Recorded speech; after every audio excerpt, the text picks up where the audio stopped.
Linkem, Kakunu Metata Unanokofuma. This is Mononedi and this is Bridging with Mononedi. Bridging with Mononedi is where I talk about the things that are long forgotten, then other times I talk about the things that matter. Today, I'd like to talk about our mothers, and their mothers' mothers, and also our fathers, their fathers, and their fathers' fathers. Then I'd like to explore the concept of Oyibo Ntulu, roughly translated to Western civilization brought about hardship. I'll tell you for free that our fathers were very civilized people. They were enlightened. They knew how to govern themselves. They were different. And when the white man got here, it wasn't quite what they expected. For people who felt that we were savages, for people who felt that we were barbaric and were backward, we were pretty much civilized. And when they tried to introduce their ways to us, it wasn't quite taken with us. We were worried because we didn't know how it was going to affect the outcome of things. We didn't know what their way was quite like. But we understood certain things here. For us, it was about brotherhood. For us, it was about love. For us, it was sharing. For us, it was family, And then women were very much respected. Women were in the king's cabinets. Women were advisors. It sort of took the white man aback because here women had a say in certain things, if not in all things, When you explore the concept of Umwada yes, so don't believe in Hollywood version of Umwada, no. It came to them like a shock. It came to the white man as a surprise because, women didn't have any rights back then. Where they were coming from, women didn't have any rights. Women were seen, not heard. Women didn't have an opinion. Women were traded in the market for books, And here, it was different. We didn't even have surnames. We were identified by who our mothers were. Even one bafo, even one wake. Even till date, when people first ask you, they don't ask you whose son or whose daughter you are. They ask you who's your mother. People want to know who your mother is first. They'll be like, even when you say, okay, I'm Obiolo's child, they'll be like, like, but who's your mom? What's your mother's name? So the white man sold us plenty lies. The white man made us feel inferior. And you know that colonization came with a bit of conditions, like when they tried to trade to sell us Christianity. For the black man, they felt it was a tool to survive, and we were people who adopted gods from other tribes. We were people who dethroned gods. If it's not working for you, you find the one that is working for you. It's totally alright. Not be by force. And then these people come to us and tell us that their gods are better than our God. That there is somewhere far away that he's going to put you where all your worries are over, And then there's this big red guy with horns. These are things we didn't believe in, I think the devil part played a big role in putting fear, Then we felt, because we've always adopted gods from other tribes, because when certain things start to happen, we send emissaries to go to different places for Afa. Do you understand? You can send them to the 7 kingdoms, 7 different places for Afa, so that we will know what Afa advises. Now, these people have come to sell their God to us, right? We felt that it was just another God that we can adopt. That is why you see most people comfortable going to church in the morning and going to pour libations more in the evening. Because we are people who have always adopted other gods. We are people who know that African spirituality is the same everywhere you go. It's the same rules that apply. There is no difference. Maybe if there's even a difference, it's really slight. We understood that God was the same everywhere. And we all understood the concept of chi. If you check every indigenous tribe, you will see that our beliefs are similar, very, very similar. And we believe that it is the altars that we erect that are going to save our people, which is very true. Now, these people sold us their God with conditions. You need to understand that your forefathers didn't just throw away their gods. It came with rationing food, rationing medicine, rationing, those who went to church more were in favor of the white man. Those who didn't go to church were like enemies. So it wasn't really a smooth transition. They didn't just come and say, oh, see, this is it. No, it came with conditions and a bit of oppression. Because they needed to oppress you, make you feel inferior. They needed to exert control over you. You needed to know that you were under them. You were no longer your own person. And to do this, conditions. So yeah, when they sold us their God, we felt that it was just one other God that we're adopting to add to our God. So it was okay. But what we didn't see coming was the fact that they were going to try and brainwash and erode all that we are.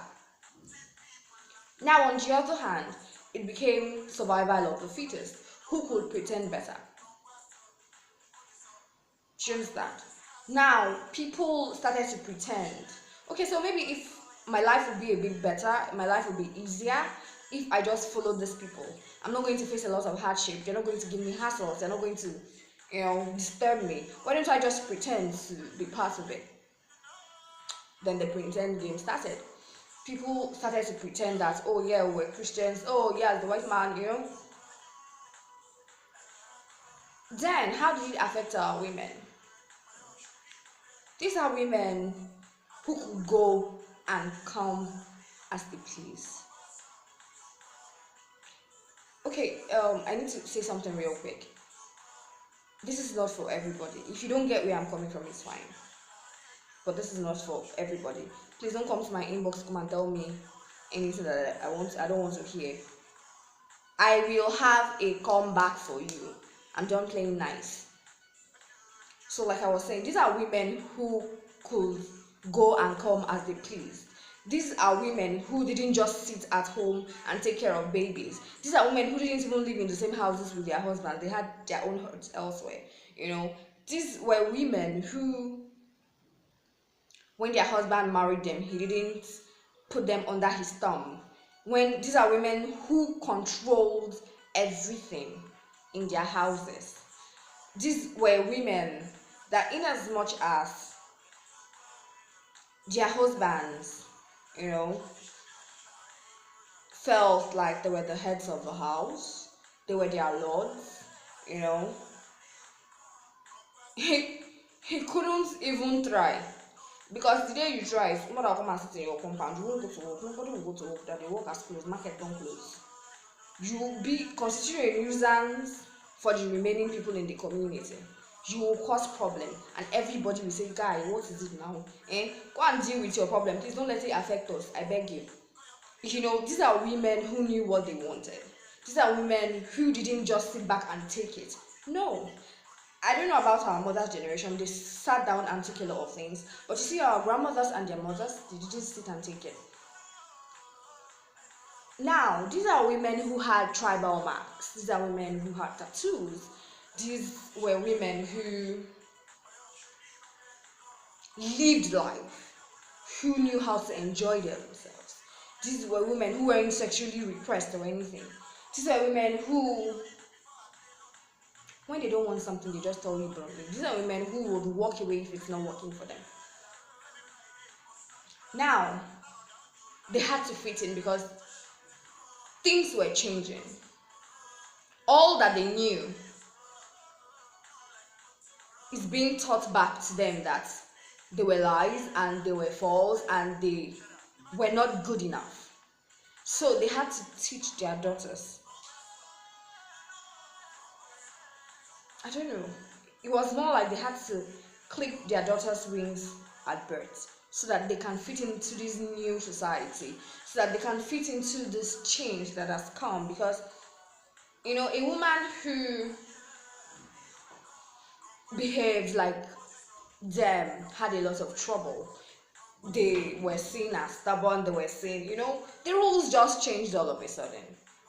So they had to sort of clip their daughters' wings at birth and try to condition them, teach them new things that they didn't even know while they were growing up, so that they can fit into this life, into this change, into this civilization, And that brings me to Oyibo Ntulu, because all of a sudden everything changed for them.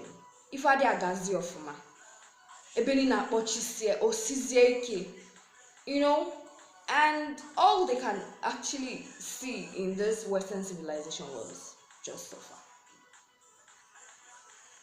They just suffer. Imagine living a certain way, then your husband goes and comes back and begins to change everything. Like, he could just come back, change out for you. Do you understand? It was drastic. It was a change that wasn't really nice. It was something of torment, because now it's like you knowing what you always wanted to do, and all of a sudden the rug has been pulled under your feet. You're struggling to get back, but you don't even know how, because the rules have changed. And now, clipping their daughters' wings at birth, what they forgot to do was, in secret, teach them. The same thing for their sons. What they forgot to do was, in secret, teach them. So you're teaching them to survive in the new world, but you're not teaching them ancient knowledge in the house, which was bad, because you're just focused on survival, that you're not thinking about the future. You need to think about the future. It was hard for them. Sometimes when I talk to older people, those like in their 80s, maybe 85, 88, those women have a different mindset from us. Those women are not us. You see, we are like a pale version of them. We don't even know what we want. We don't know enough. And Oyibo has brought about the fact that we are not even close to these people anymore to learn anything. We have successfully used Oyibo to wash away all that we are. We have believed so much in these new rules that we don't even ask questions. So Oyibo affected our fathers, and Oyibo affected our mothers.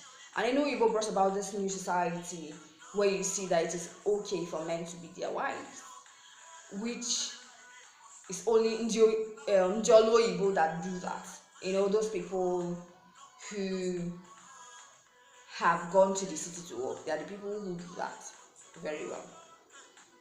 So it's still part of the Ntulu that Oyibo has brought to us. It is also Oyibo that has brought about Nawan. You do not recognize brotherhood, you don't know love, you don't know sharing, you don't know anything, you don't even want to associate with the people from your village or your community, you don't care. You see, we are people who have always shared. Then all of a sudden, your chi blesses you so that you can bless the people around you. But no, you hold on to it, then it begins to leak, then you try to patch it. No, that is not how we're meant to function. We're meant to function as a team. That's why when your chi blesses you, you begin to share. You begin to position the people around you. Makechi. Your chi doesn't bless you so that ki will say feeling imba. This is all that I have to say today. Thank you for your time. Thank you for your patience. So if you have any questions, email me bridgetwaymunoyedi@yahoo.com. Did I say yahoo.com? No, at gmail.com, please. bridgetwaymunoyedi@gmail.com. bridgetwaymunoyedi on Facebook. Tell your friends to tell their friends about us, like us, share our videos and our audio SoundCloud, Bridgetwaymunoyedi. Thank you so much. Nodwofuma.